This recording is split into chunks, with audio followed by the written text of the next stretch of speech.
જય માતાજી, જય મહાદેવ, હર હર મહાદેવ, જય દ્વારકાધીશ. કેમ છો વાલા બધા? તો છે ને જો આજે મારા નવા વિડીયોમાં તમારા બધાનું હાર્દિક સ્વાગત છે. છોકરાઓ બહાર રમતા છે અને હું અત્યારે છે ને મારી જૂની છે ને બ્લોગ બનાવવાનો છે ને તો તરબૂચનું જ્યુસ બનાવવા બેસી ગઈ છું. તો સારું હાલો આગળ પાછા મળવી, ફટાફટ જ્યુસ બનાવી નાખો, સુધારી નાખું. જો આ બપોરે દાળ ભાત બનાવ્યા હતા તો એની દાળ એટલી બધી વધી છે ને તો મેં કીધું નાખી દેવી કરતા 2-3 રોટલી વણી નાખું ને તો આપણે દાળ ઢોકળી મસ્ત બની જાય. તો હાલો બધા દાળ ઢોકળી ખાવા શૂટિંગ કરવાનું ભૂલાઈ ગયું, લોટ સળાઈ ગયો છે, અંદર કોથમરી, મીઠું, તેલ ને બધું નખાઈ ગયું પછી યાદ આવ્યું છે. તો કાંઈ નહીં, હવે થોડોક મસાલો નાખવી લઈ લઉં છું.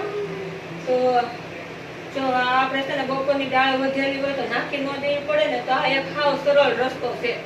2 રોટલીનો લોટ બાંધી નાખો, ફૂલ મસાલા વાળી રોટલી બનાવીને અને આપણી મસ્ત દાળ ઢોકળી બની જાય. તો હાલો બધા દાળ ઢોકળી ખાવા. તો છે ને જો આમાં તમે બહુ કઈ જાજુ નથી નાખ્યું કારણ કે બધો મસાલો બપોર દાળમાં નાખેલો છે, સિંગદાણા સહિત નાખેલું છે.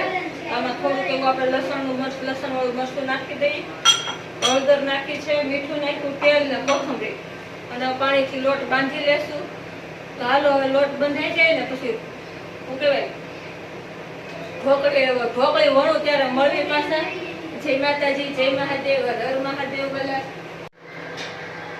જો આપણે આટલો જ લોટ બાંધ્યો છે, 3 રોટલી થાય એટલો જ.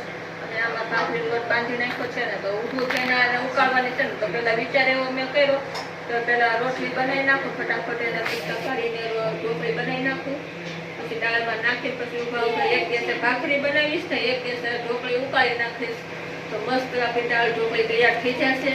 તો ચાલો હવે ઢોકળી જમવા બેસે ત્યાર પાછા મળીશું. જય માતા. તો પ્લીઝ લાઈક, શેર, સબસ્ક્રાઈબ કરી દેજો વાલા અને વિડીયોમાં એન્ડ સુધી બન્યા રહેજો. અને વિડીયોમાં કાંઈ ફોલ્ટ હોય, કાંઈ ભૂલ હોય વાલા તો જરાક કમેન્ટમાં કહી દેજો.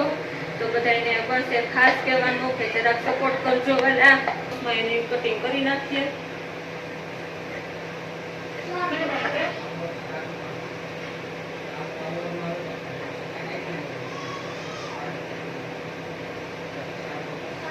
આપણું ઢોકળીનું કટિંગ થઈ ગયું છે ને તમે આ દાળમાં નાખી દઈએ.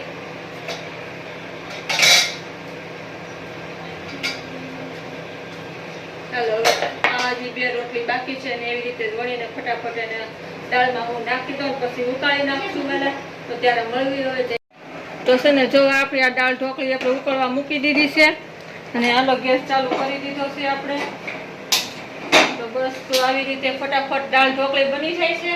અને આ વિડીયો બનાવવાનું ખાસ કારણ એ છે કે ઘણી વખત આપણે લેડીઝ લોકોને દાળ વધી જતી હોય તો નાખી દેવી પડતી હોય તો આવી રીતે ઉપયોગ કરી લેવાથી આપણું ખાવાનું થઈ જાય, બસાવ પણ થઈ જાય છે. તો વાલા વિડીયો પસંદ આવે તો પ્લીઝ લાઈક, શેર, સબસ્ક્રાઈબ કરી દેજો. જય માતાજી, જય મહાદેવ, હર હર મહાદેવ. બસ આજ માટે એટલું હતું. Bye bye. કાલે નવા કામ સાથે ત્યાં સુધી બાય બાય.